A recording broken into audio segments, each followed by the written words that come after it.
Well, good morning. It is an early morning.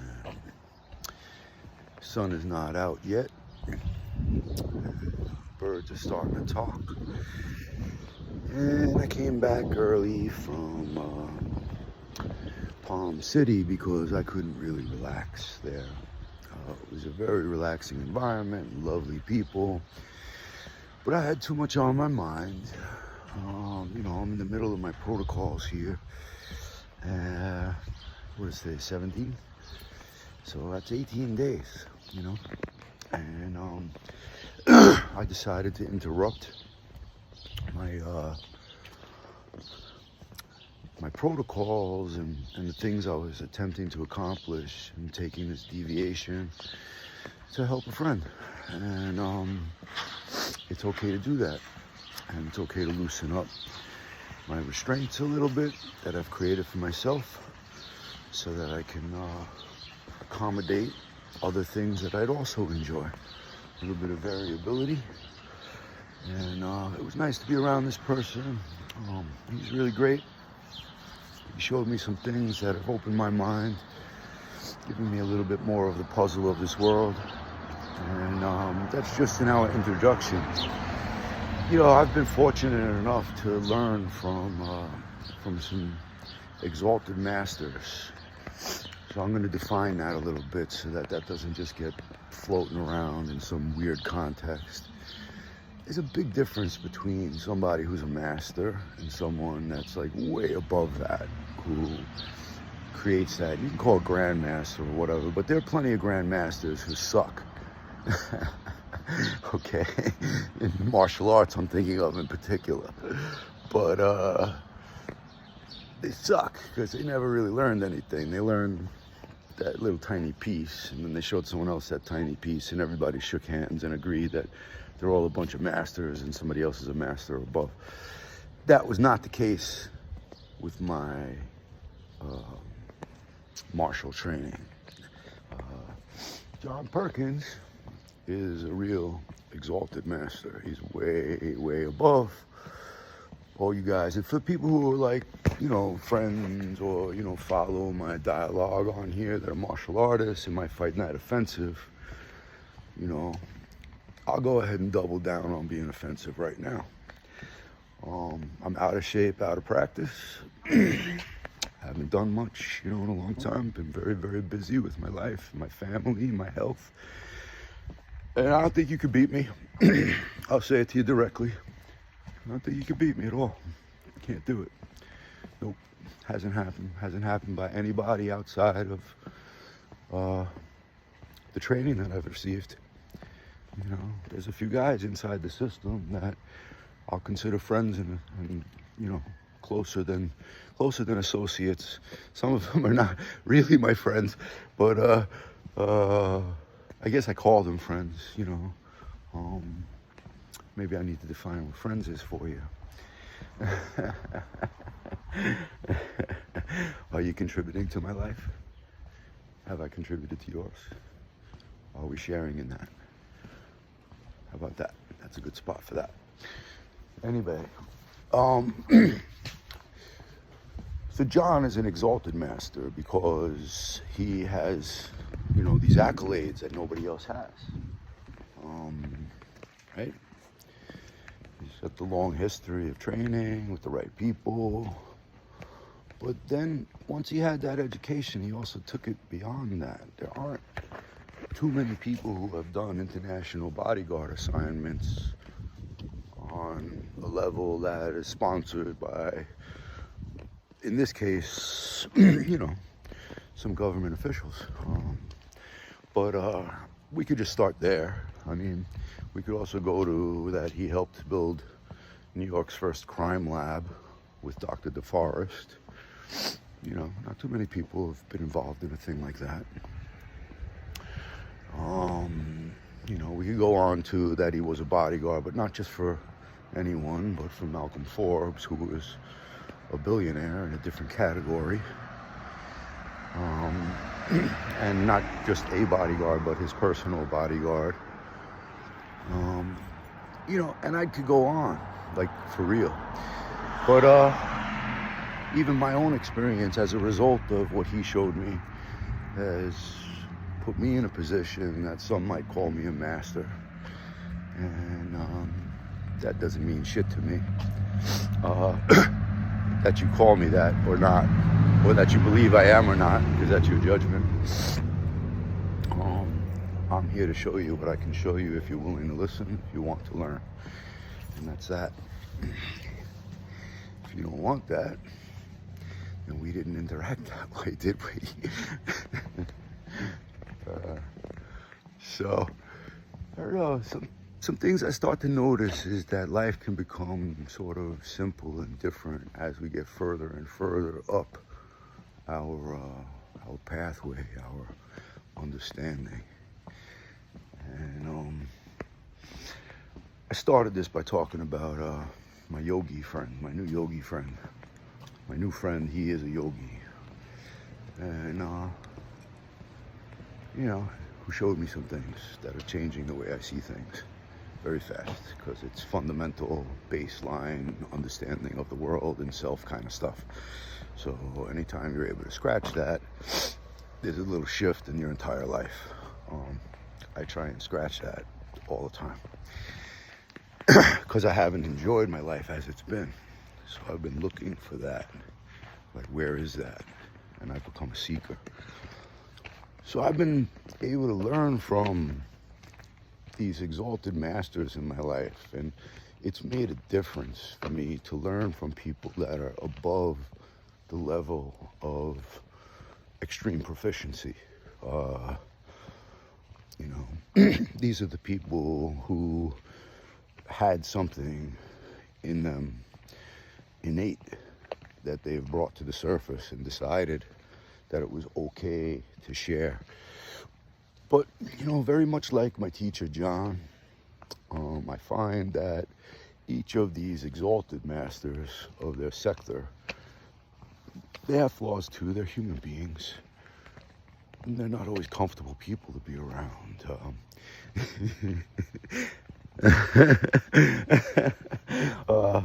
But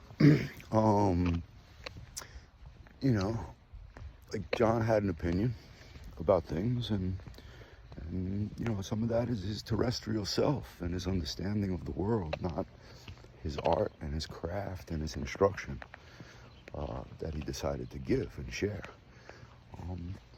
This yogi began to show me 4 elements of self in the way that we understand the world through ourselves. And I'm learning about that more, and I can see the categories and such. And, the more you can see something, the more you have a fabric of something built to reference, the more you can use it or dispose of it if it's got no value once you understand fully. And he's an exalted master. He's way above it. And I guess the thing I'm sort of leading up to in this long preamble here is that in the beginning, I guess, when you come with your empty cup as a student, or maybe it wasn't completely empty, but it was empty enough that you were looking or ready to learn something new and to be approached with something new. And you took that, in martial arts, usually it's, you think you got an idea, and somebody else has a different one, and you're willing to explore that, and you find out that you got crushed. When you fully believed in yourself, then obviously you have to change who you are, right? Well, I do that all the time. I go and visit Michael, and I know he's going to defeat me, and can defeat me. I don't think that's going to occur because he's my friend, because he's on my team. We participate with each other a little bit in the past, and I assume we'll participate with each other in the future. We've contributed to each other's lives, right? So he's a friend. And he can beat me. I don't like to think of these things as permanent or definite. He's got the skill to do it. I'm not saying trickery, because anybody can beat another person by surprise. That's real easy. Pre-thought and a bullet will do it. No problem. You know? But to be in front of a person who's trained, a man who's trained, a woman who's trained, and to work with them in martial arts where you're not trying to destroy each other's body, but discover capacities and abilities, that's training. That's the difference between training and fighting, right? Is you're not trying to win, you're trying to get better. You know.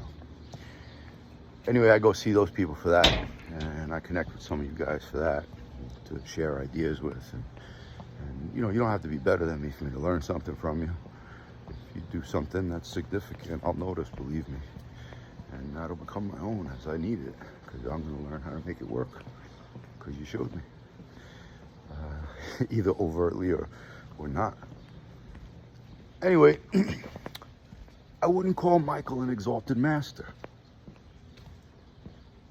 I love you, brother. He's a master, no doubt, absolutely. That man is a master. He could even be a grand master, because he can raise people to the level of being able to do these things. But what I'm talking about is something else. I'm talking about the guy who's done it all and seen it all and doesn't even identify with the idea of being called a master. That's what other people around them call him. These people disregard all associations with these things. They don't care. They don't care about what you think of them. They don't give a damn. And they don't give a damn about themselves being thought of in any way. That's not even important to them. They were interested in their own fruit. They were interested in their own commune with God, or themselves, as it may be. You gotta look at how you look at yourself. You know? I mean, if you're part of this creation, we'll use that language for the moment, then you're part of God. Pretty simple. What are you doing with that? Are you an idiot? Or are you not an idiot? Are you using it? Are you using your godly power, your God-given power, given to yourself by this universe, by this creation? So that's what they were interested in, and that's what I'm interested in, is the discovery of who I am, what I am. And I share that with others because it's bore a lot of fruit, and not just in my own life. So John, I call an exalted master, and this new yogi guy, I call him an exalted master. Jerry Salenti, my screamer. John turned over the class to this man when he left up here, when he left teaching in Woodstock, you know, back when Melissa Manning set up those classes up there. Miss New York State, his wife, right? Exalted master, married Miss New York State. Virtuoso pianist, singer, right? Talent around, right? You know, first wife was a billionaire. Third is advanced psychologist, is published. And even a man like that has troubles in his life where there's 3 marriages. But that's the way these things go for us, right, folks? It's an active thing, being alive, right? Dave's got 2 kids 20 years apart. Love them both, you know? Just think of the other girlfriends who never even had that opportunity with me, you know? Because they didn't carry themselves well enough for that to even get to a point. So they're gone. These other ones, we ran a little bit. And, you know, got their own ideas. So, man ends up holding that burden usually. Sorry if you don't like that either. That's what happens. Jerry Salenti. Jerry Salenti was, he was a good teacher of martial arts, but he was the guy available who knew enough to be able to carry the torch and keep the group alive, and I'm thankful for that. And that is not where he was an exalted master. He was an exalted master in business.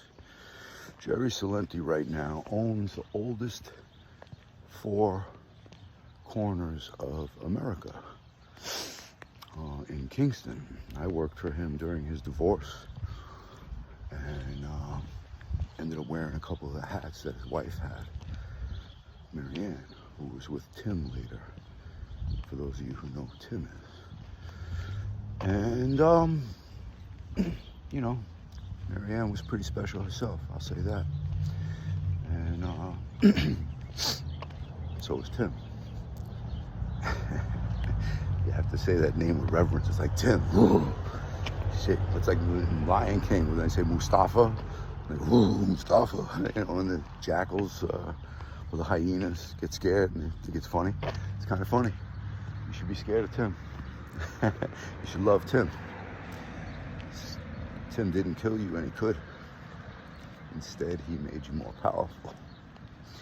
But he's not the exalted master I'm speaking of right now, and I have less time with Tim than some of these others. I'm talking about Jerry Salenti at the moment. Jerry Salenti is a business master. He taught me a lot, and he made me do a lot. And I learned and innovated, and I contributed some. There are some things I did for him that he wasn't able to do directly. Not that I'm saying it was impossible for him, but he showed me something, and then I was able to pick up the ball and hand it back to him. He's like, yeah, we're going to do that. We're going to use this. And some of that was what helped pick his business back up, get his business to where it is, where he was able to lift himself again after divorce and buy the oldest corner in America. Right here in Colonial Kingston. So historically, it's the oldest corner in America, right? That's because we made buildings, and before there wasn't. But whatever, that's colonialism. We'll use this for context anyhow. And so I learned a bit about business from this guy who had a property that he turned into an ecosystem in his yard, along with terraced gardens that flowed into a pond with stocked fish. And at lunch, I'd go out into the garden and harvest or catch whatever, or get whatever I had to get for our lunch, and that would be prepared, and we'd eat together, you know. And then maybe at the end of the day, Tim would show up and we'd train a little, you know, and that day would close. But I had to talk to different companies for him at times, and I had to learn how to speak in business jargon and language. And, you know,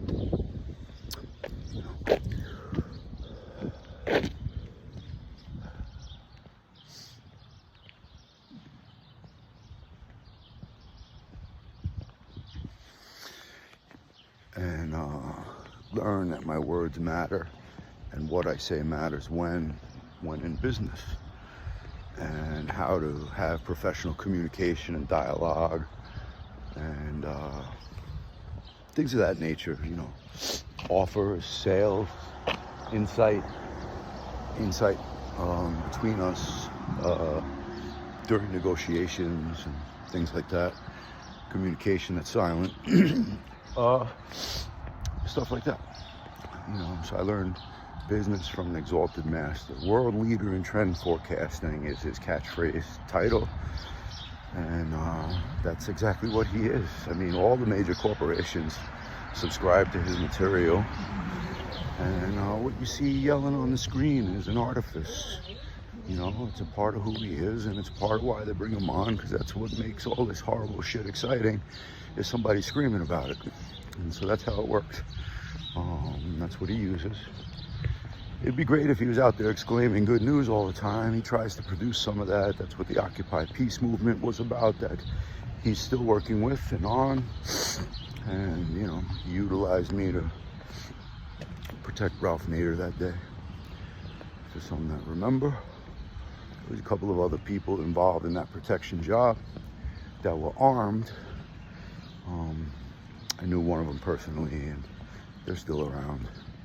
But we won't talk about that because that was a private job that I did as a favor to preserve life temporarily. And nothing happened. I mean, one little thing, I grabbed the guy's arm, but that got diffused pretty fast. Anyhow, so that's 3, right? There's John, there's this yogi that I'm getting to know. His name is Glenn.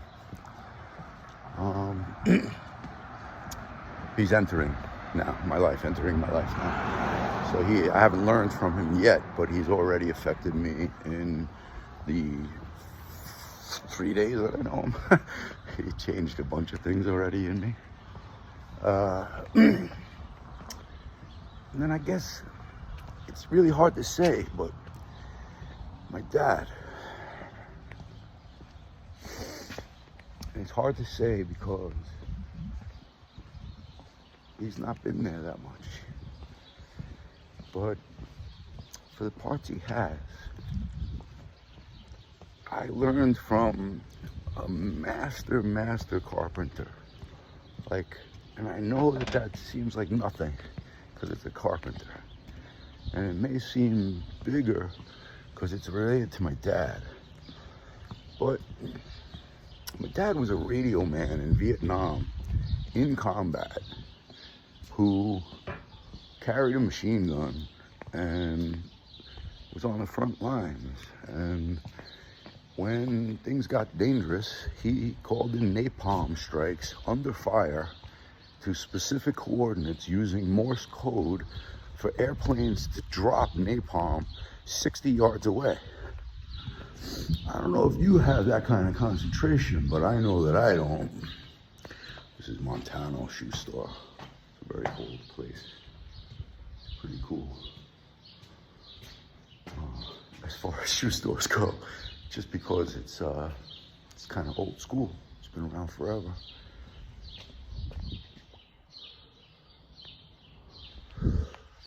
And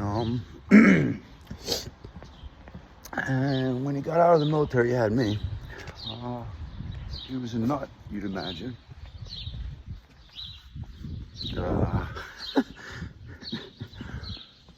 Around that time.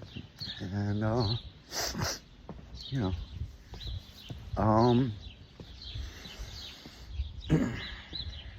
and he became a carpenter. He was given a job at Gimbel's through my uncle, Jerry McCarthy.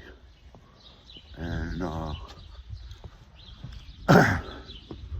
he was part of the union down there in New York City and got my dad the job. My dad walked in and worked, and in his first year, the union had a competition, and basically you rip open the plans and everyone tries to make what's inside the plans, and then they judge your work. And he won the local competition of carpenters. So they moved him to the state level competition, and he won the state competition. And no one's ever done that before, and no one's done that since in their first year of being in the carpentry union. And so that takes a special person to be able to do that. And as I was growing up as a kid, occasionally he would bring me to these jobs that he did. He was big in building spec houses for a while, in Connecticut and Rye and stuff like that. And I'd go to these jobs and I'd learn little bits, do the demo, this and that as a kid. I used to put on 2 pairs of work gloves and punch the cinder block walls down, elbowing them and kicking them instead of using a sledgehammer for fun. And then I'd get bored and distracted and ride my bicycle around for a while, which I brought with me because I was still a kid. And and every time we went to a new job site, people would say hi to me as he introduced me as his son. And they would say, you know, your dad's the best carpenter I've ever met. And that was another tradesman who was very talented, working on equal projects, same home, same level of business status. Saying that my dad was the best carpenter that they had ever met, ever. And probably 30 tradesmen told me that. And I look back on that and I know that that's exactly what they meant, that they were right, that they weren't blowing smoke up my ass to make my dad seem cool, that he was just that good. And, you know, anybody who's seen his work directly knows that. And he can work just as fast as the wood will allow, without delay. And it always comes out exactly right and perfect. It looks terrific. And it's tough having a dad who was so highly charged and correct 100% of the time. Maybe that greatly contributed to me being a seeker. Maybe my mom's artistic ability and creativity made me a seeker. Maybe I did, by not listening to anybody around me, except for the exalted masters. You know, again and again, I shut things down with people because a lot of people are all in on what they know. You know, I am a doctor.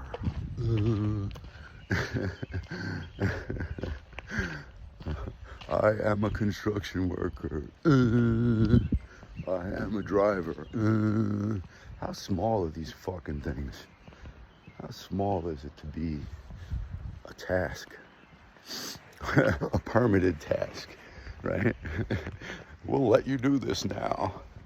Daddy fucking US code, right? That we learn, slave mind.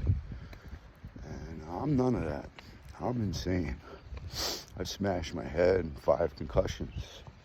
You know, I have 14 broken bones and damaged joints. I'm not saying this is the way to live. I'm saying I'm trying to find out. You know, the explorers that we know about, you know, they set sail. They left home. You know, I tried to leave home when I was 7. Didn't work. So I tried again and again until it did. 16, 17. But I came back because people got killed and I needed to recover. That wasn't fun. People getting killed or coming back or having to leave again before I was ready. But I did that too. You know, I guess I'm getting on big tangents, and always these stories are, you know, that I share with my walks. I'm walking alone, did you notice? I hear the bird.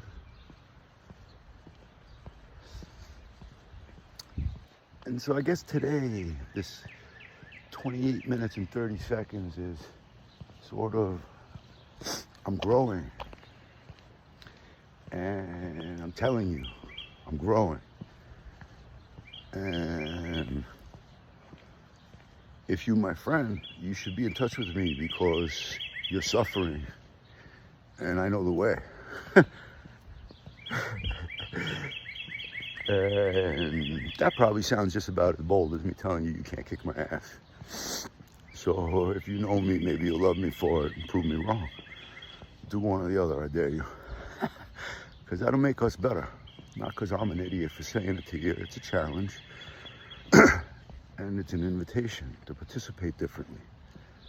Instead of having the perspective you currently have, you could have a perspective that you could know by connecting.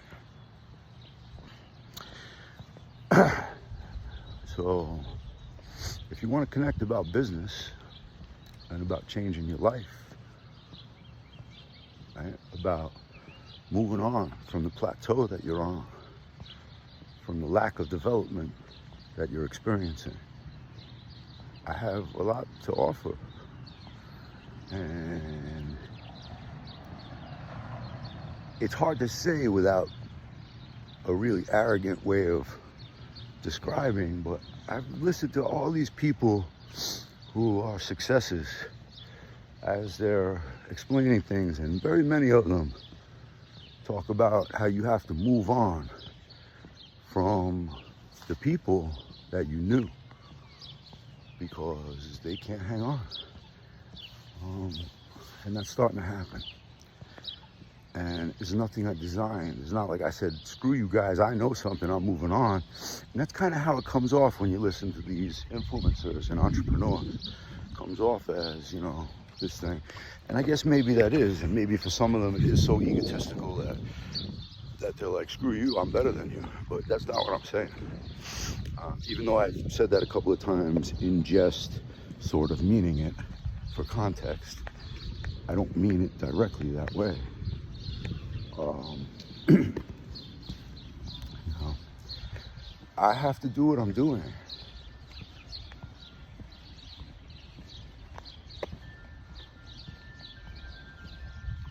Because it's innate. Because I'm on my path. And I'm not going to allow anyone to not let me live my life the best I can. And, you know, I did a little video about abandoning safety a couple of days ago. Right? I don't know what's going to happen. I'm pushing off like that Explorer on those ships. You know, we don't know what's going to happen. Go. When combat occurs, you don't get to choose those parameters. You must respond and deal with that. You can be prepared or not when the time comes, and you still got to do the best you can. So I am doing that. I am finding myself, I got sniffles, you know, from all the travel and work and fatigue, you know, of driving and all that. It's all like in my body. I'll expect to be a little healthier in 2 days. I drove for about 24 hours yesterday, and over the course of 30 hours. And without my meds, that would not be possible. But the stimulant really helps. And I needed to get home. So I did. And I'm back and I'm handling business. And, you know, I mentioned it in my other videos. Like, you guys have seen me, some of you have seen me over the course of 30 years struggle. And I've been struggling, and that's, you know, that struggle is sort of coming to an understanding where I'm beginning to know things that people who are adept in their field don't understand. I'm beginning to know things and understand things that people who have been working in the field, that I'm asking them to complete parts of my process, don't get it, and I'm teaching them. And, you know, it's an interesting space to be in when you have limited experience but more knowledge than someone else. And it's like pushing off that ship, you know, pushing that ship off to go and discover what you're gonna do. And maybe some of you people want to connect. Maybe you want to capture your life differently. Maybe you don't want to be a slave to money. Maybe you don't want to be a slave to time, being occupied trying to chase money. You know, maybe you need to spend more time with your family. I wish I'd known some of these things. I would have been able to do a lot more for my family and create a better surrounding earlier. But I didn't. And you don't get to do it twice, right? So I'm working on it now. This year, I mean, there was other videos. Maybe some of you saw some of that. You know, the Kyle Allura 2024 Trust is now functional. And I wrote it.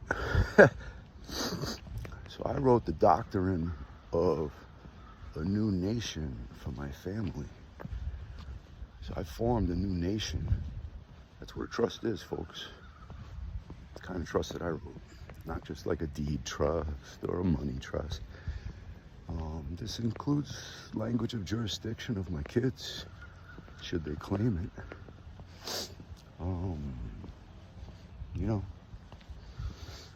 right? Do you guys know that your property, that you belong to the United States, even with your degree? In fact, your degree probably makes you more binding. You know?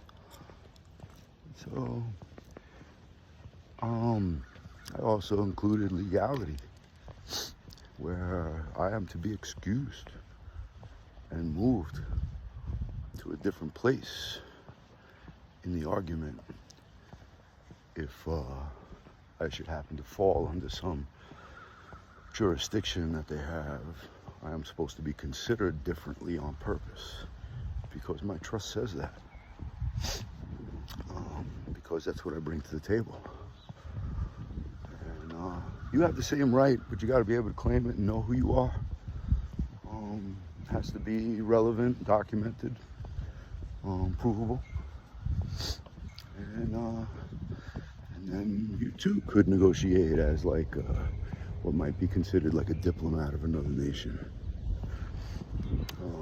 Anyway, my trust now owns my consultancy company. My consultancy company is in Wyoming. And this week my consultancy company will be opening 3 other businesses to be able to support a business here in New York. And I'm none of that. I'm none of it. That's all jurisdiction of law and business as it relates to the trust, of which is not me. It's a country. For argument's sake, it's a country. And I'm going to proceed down this road. I've been showing you little bits. I'm used to some of you calling me crazy.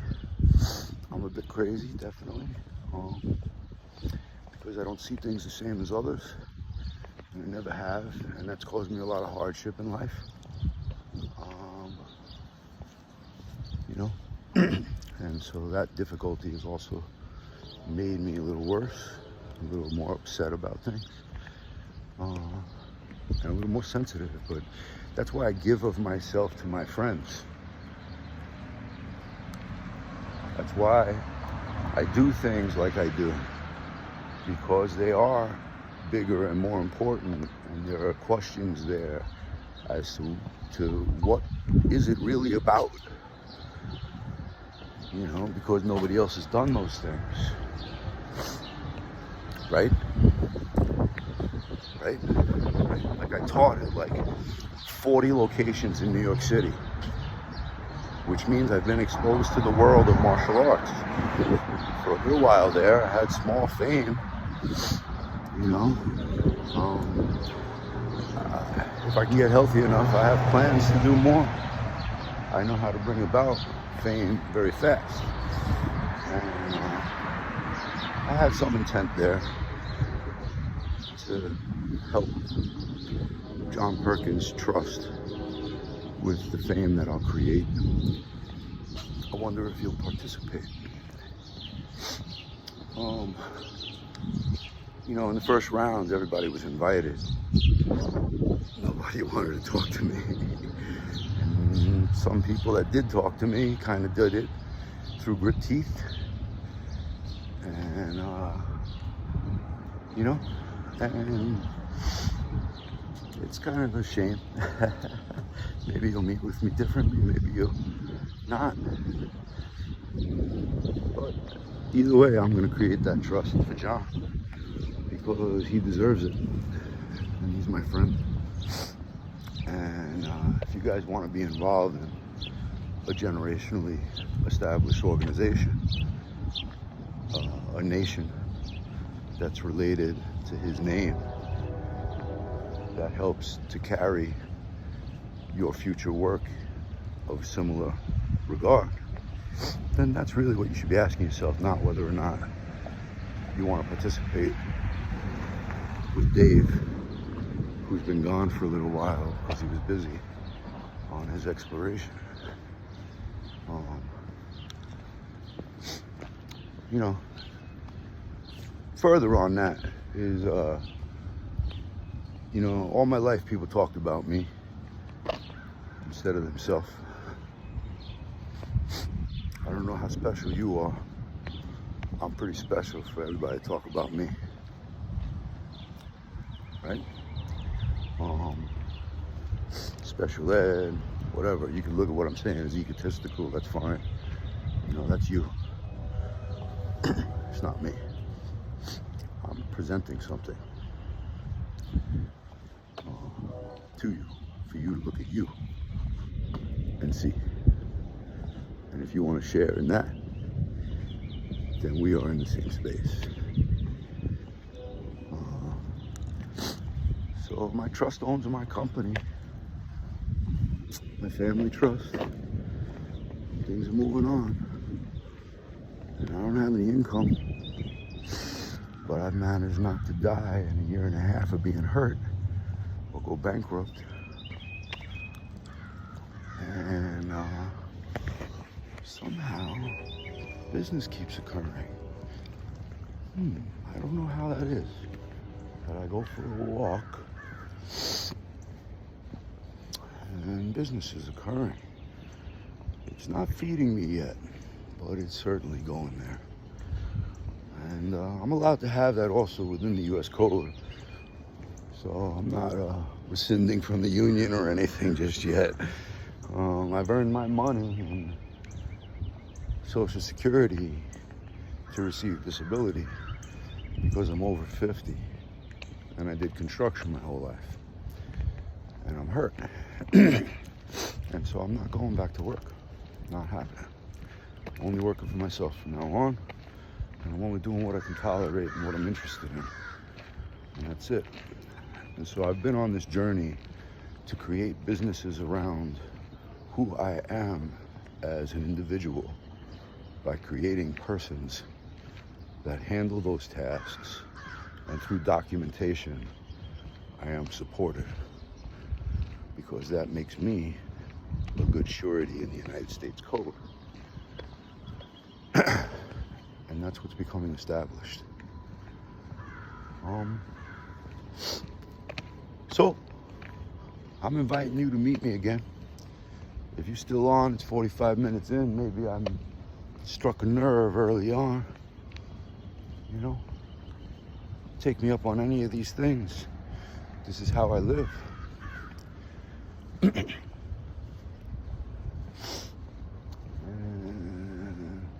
ship is pushing off. And, you know, you could watch it go.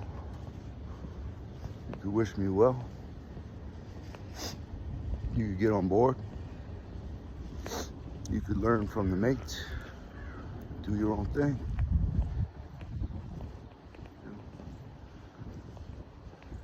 I try and remember exactly. There's 4 ways of communication, 4 levels of communication. And first is people talking about people and things. Isn't that a nice rock? Joe does this, Joe does that. Right? That's the first level. Dave does this, Dave does that, when you're talking about me. Right? Second level is talking about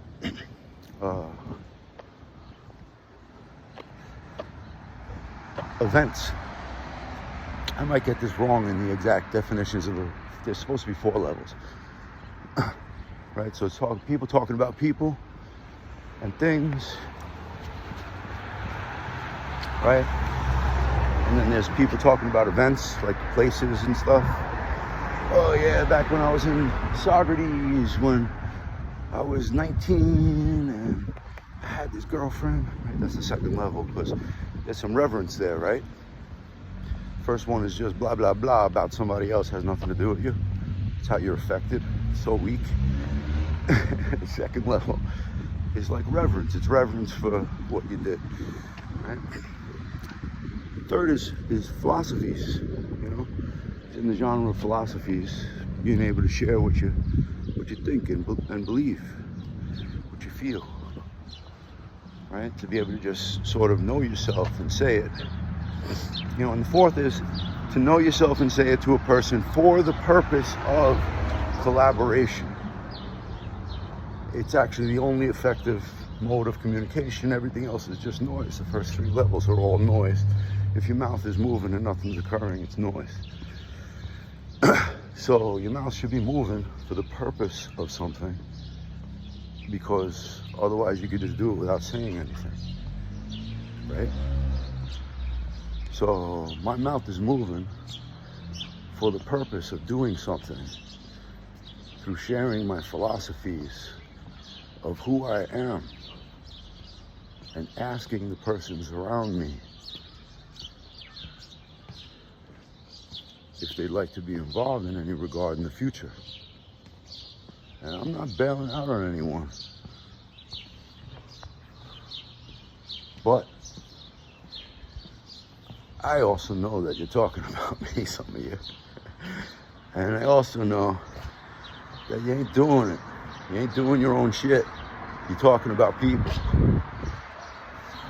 And I also know that some of you would really like to have more of your time available to you. And I know some of you are aging and recognize that your active income is not going to produce for you for the rest of your life in the way that you would like, or beyond your lifetime as you might enjoy. And I'm willing to show you how to do that through unique partnering and or consultation. And I'm doing that for others. You know, I was talking to a young man here in town. He's related to a friend of mine, and he's had a hard time coming up in some ways. You know, he's a bit different than others. I liked him. And I don't know how it came about exactly, but he said some things that I heard about what he would like to see in his life in the world. And somewhere along the way, he talked about wanting to help his friends. And that strikes a chord in me. That a young man who's had a hard time, who's 20 years old, wants to help his friends, and he doesn't have shit. He don't have shit of his own.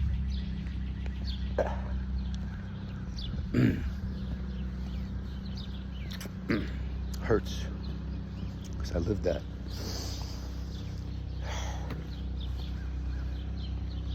Anyway, our path is unknown, but at the moment we are collaborating.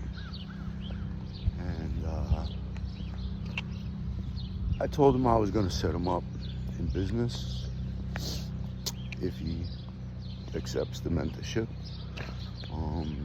For he and I, that would be mentorship, since he's 20 and I'm 53. Of someone closer to my experience, might not be the same. But he's going to be opening a private credit card company in a manner that has never been done before. And that's because it'll protect him and his friends. And I'm going to help him make that happen. I already know how. I've already mapped it out. It's just a matter of doing it.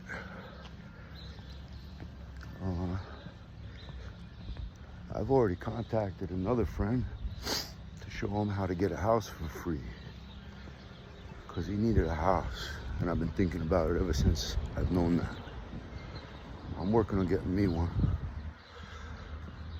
That's coming. Everybody has different opportunity. Knowledge comes in different places. Also, I got the knowledge. If you got a small purse, you can do a lot.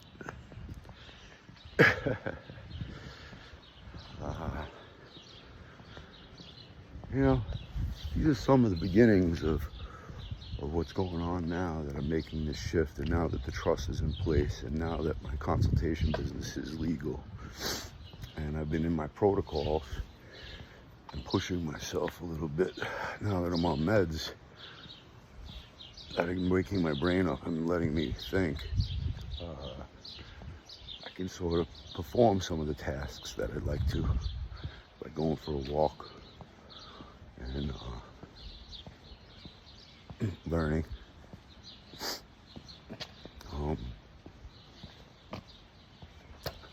But my favorite thing is to help people rise.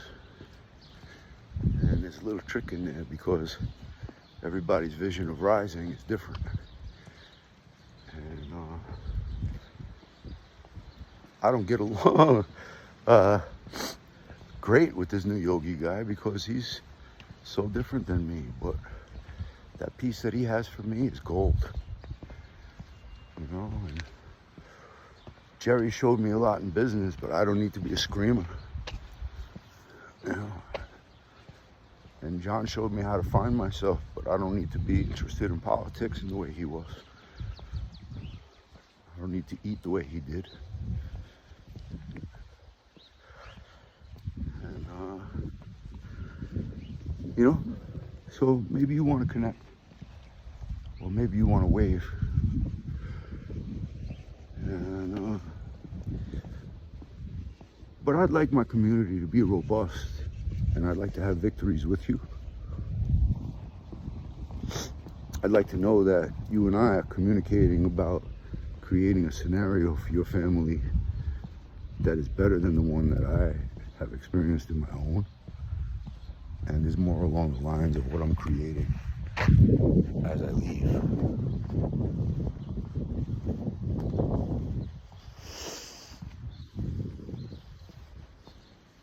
I wish you all well. Maybe you'll meet. Maybe our nations will work together in part.